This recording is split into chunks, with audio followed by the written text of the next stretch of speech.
Beberapa minggu yang lalu, kami mendapat tugas mapel pendidikan Pancasila dengan judul Kebinekaan di Kota Surabaya.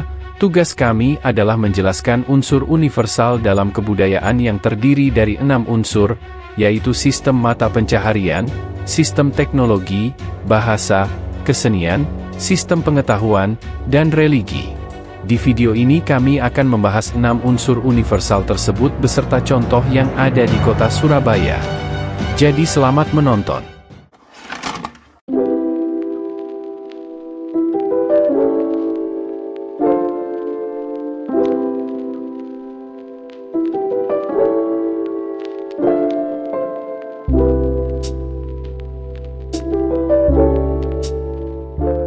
Halo teman-teman, perkenalkan nama saya Anora Kalista Putri dan di samping saya ada Wara Deska Ananda.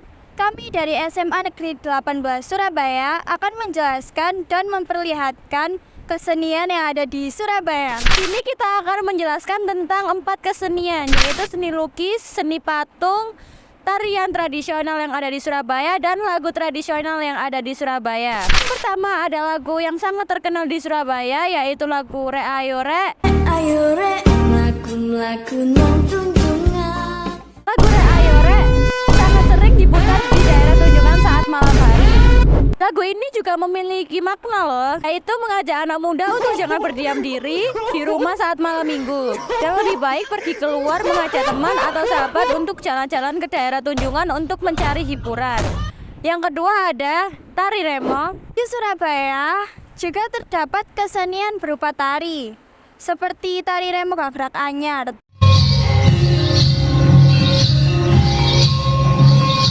Tari remo merupakan salah satu tarian khas Jawa Timur yang ditampilkan untuk menyambut tamu. Tiap wilayah di Jawa Timur memiliki gaya tari remonya masing-masing. Remo Gagrak Anyar merupakan perwujudan perjuangan arek Surabaya saat melakukan pertempuran melawan penjajah. Yang ketiga ada seni lukis. Seni lukis berupa 2 dimensi, yaitu terletak di salah satu museum saat kita berkunjung di Monumen Tugu Pahlawan. Lukisan tersebut mempresentasikan peristiwa sejarah yang ada di Surabaya. Salah satunya ada tragedi 10 November. Selanjutnya kesenian yang terakhir yaitu seni patung. Seni patung adalah cabang seni rupa yang hasil karyanya berwujud 3 dimensi. Untuk seni patung yang kami lihat di Tugu Pahlawan mempresentasikan sejarah yang ada di Surabaya beserta tokoh pahlawan yang terlibat di dalamnya. Sekian, terima kasih. Wassalamualaikum warahmatullahi wabarakatuh. Halo, saya Herlino dari SMA 18 Surabaya. Kali ini saya akan menjelaskan tentang mata pencaharian di Surabaya. Surabaya, ibu kota provinsi Jawa Timur, adalah kota terbesar kedua di Indonesia setelah Jakarta. Sebagai salah satu pusat ekonomi dan bisnis utama di Indonesia, Surabaya menawarkan beragam peluang mata pencaharian bagi warganya. Pertama, ada sektor industri. Surabaya memiliki sejumlah besar industri manufaktur yang mencakup produksi makanan, tekstil, obat-obatan, elektronik, dan lainnya. Banyak warga Surabaya bekerja di pabrik-pabrik dan fasilitas manufaktur, menciptakan lapangan pekerjaan yang signifikan. Contohnya, yang ada di Surabaya adalah Rungkut Industri yang terletak di Rungkut Industri, Kecamatan Gunung Anyar, Surabaya, Jawa Timur. Yang kedua ada sektor pertanian dan perikanan. Meskipun Surabaya adalah kota metropolitan, sebagian besar wilayah Jawa Timur masih didominasi oleh pertanian dan perikanan. Warga sekitar Surabaya banyak yang berprofesi sebagai petani, nelayan, atau pedagang hasil pertanian dan perikanan. Produksi pertanian seperti padi, tebu, dan kopi adalah salah satu tulang punggung ekonomi regional. Contoh yang ada di Surabaya yaitu di daerah Kenjeran. Keempat adalah sektor pariwisata. Sebagai kota yang berkembang dengan pesat, Surabaya juga menarik banyak wisatawan domestik dan internasional. Sebagai hasil sektor pariwisata telah tumbuh pesat, banyak warga Surabaya bekerja di hotelnya, restoran, agen perjalanan, dan berbagai sektor yang terkait dengan industri pariwisata. Contoh pariwisata di Surabaya ada banyak, tapi Salah satunya ada di daerah Tugu Pahlawan dan alun-alun kota Surabaya. Terima kasih, sekian. Anda Sleber. I think I like when it rains. You told me to go to the light. And what it's like to feel your pain. Assalamualaikum warahmatullahi wabarakatuh. Hai teman-teman, perkenalkan nama aku Ahmad Raffi Yoga Pratama dari SMA Negeri 18 Surabaya. Di sini aku bakalan ngejelasin tentang agama di Surabaya. Oke, untuk yang pertama, apa aja sih agama di Surabaya ini?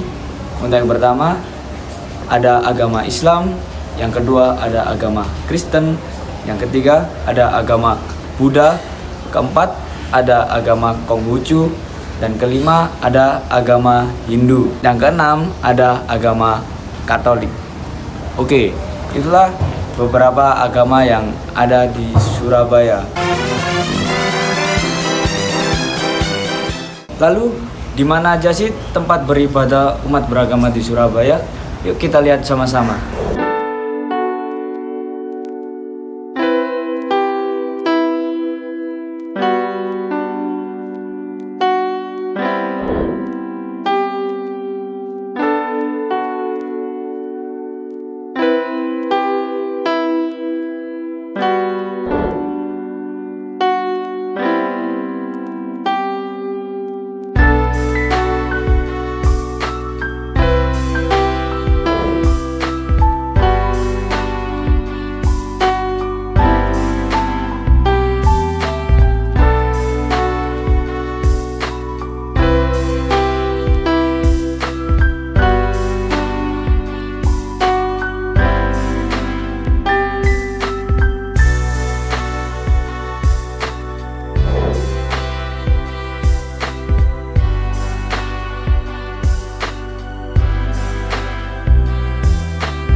Nah, untuk yang terakhir, aku ingin mengajak kalian untuk saling menghargai antar umat beragama agar kita bisa hidup rukun, aman, dan juga bisa hidup tentram. Sekian dari saya. Assalamualaikum warahmatullahi wabarakatuh. Assalamualaikum warahmatullahi wabarakatuh. Hai teman-teman, kenalin aku Mutia Arsyada Bibi dari SMA 18 Surabaya. Kali ini aku mau menjelaskan tentang sistem pengetahuan yang ada di Surabaya. Pengetahuan adalah segala sesuatu yang diketahui oleh manusia, baik berupa benda, keadaan, sifat, maupun harapan. Buat lebih jelasnya, simak penjelasanku yuk.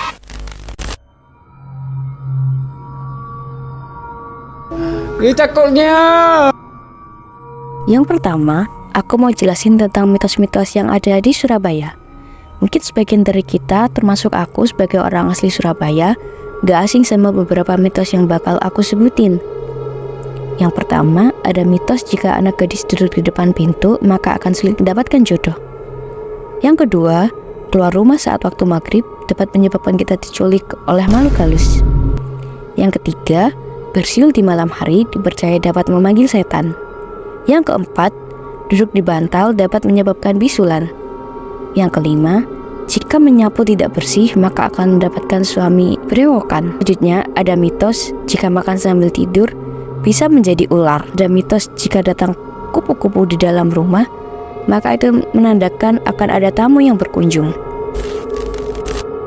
Selanjutnya aku mau ajak kalian untuk melihat Jalan Jagalan. Buat kalian yang belum tahu, Jalan Jagalan terletak di pusat kota Surabaya, tepatnya di Kecamatan Genteng.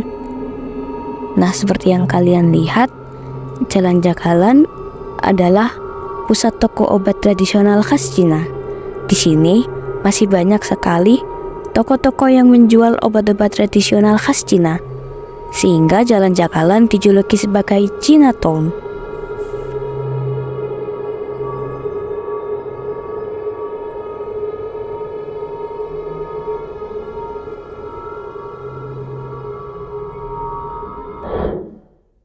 Halo, saya dari SMA 18 dan hari ini saya akan membicarakan tentang bahasa yang dipakai di Surabaya.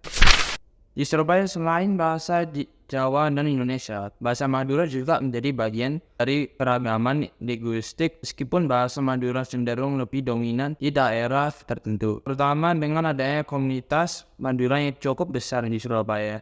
Meski demikian, dalam lingkungan pendidikan Pancasila atau PPKN, bahasa resmi yang tetap digunakan adalah bahasa Indonesia untuk mencerminkan semangat dan persatuan dalam keragaman budaya bahasa Indonesia. Sekian dari saya. Halo semuanya, perkenalkan aku Irsyad Rifatul Wafata dari SMA Negeri 18 Surabaya.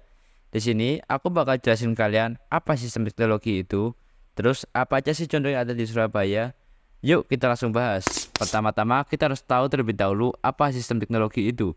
Sistem teknologi adalah sekumpulan komponen yang saling berhubungan dan dirancang untuk memenuhi fungsi tertentu. Sementara itu, teknologi dapat dibedakan menjadi dua, yaitu teknologi tradisional dan teknologi modern. Teknologi tradisional adalah alat dan teknologi yang telah digunakan selama bertahun-tahun oleh masyarakat lokal untuk membantu menyelesaikan suatu tugas tertentu. Sedangkan teknologi modern adalah industri yang memiliki pengaruh global dan mempengaruhi hampir seluruh aspek kehidupan manusia dan masyarakat. Lalu, apa aja sih contoh teknologinya? Yuk kita langsung bahas. Kita bahas dari teknologi tradisional terlebih dahulu. Kita ambil beberapa contoh teknologi tradisional dari yang masih sering digunakan sampai yang sudah hampir dilupakan. Yang pertama yaitu pengasapan ikan di Sumeneb, Madura.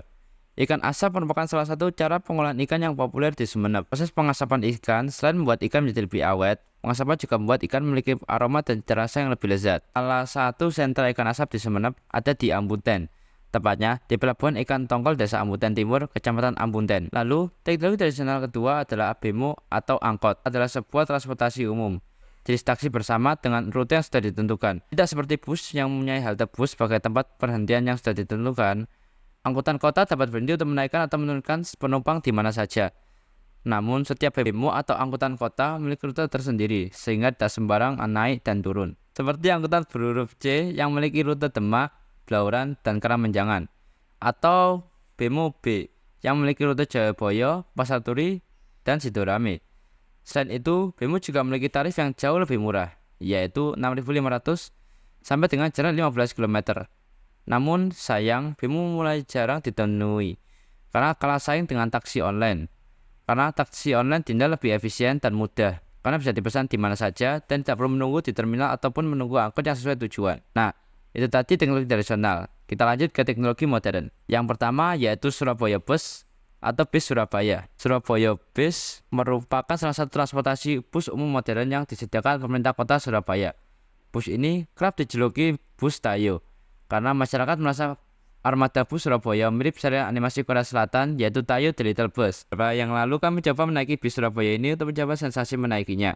Dan ternyata sesuai ekspektasi, bis yang nyaman, bersih, dan dingin.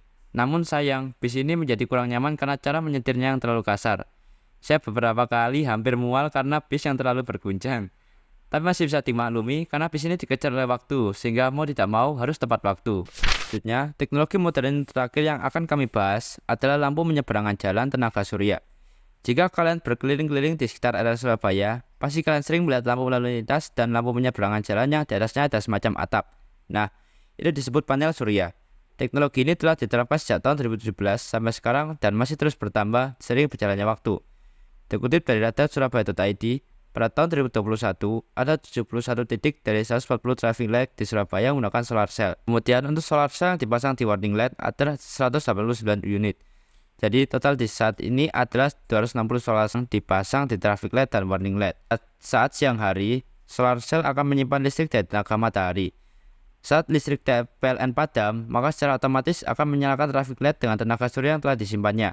Jadi, traffic light tetap hidup sembari menunggu petugas datang ke lokasi untuk melakukan perbaikan teknis. Selain itu, untuk kondisi darurat, traffic light yang mengandalkan daya dari solar cell akan menekan dan menghemat jumlah penggunaan daya listrik. Biaya listrik menjadi berkurang drastis.